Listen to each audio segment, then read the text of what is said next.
যুবক তুমি কেন কবুল পড়ে বিয়ে পড়ো, আমার তো বুঝে আসে না। বাবা আপনি কেন আপনার ছেলেকে কবুল পড়িয়ে বিয়ে দিচ্ছেন, আমার বুঝে আসে না।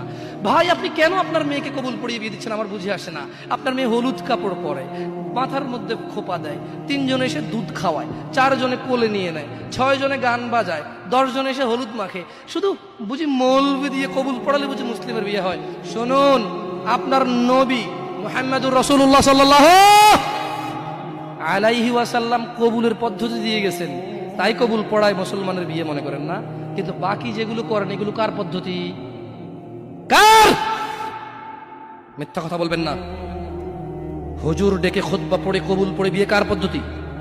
আল্লাহর নবীর। এই গান কার পদ্ধতি? কেন করতেছেন? ওটা তো আপনার বিয়ের অংশ, বিয়ে না হলে তো বাজাতেন না।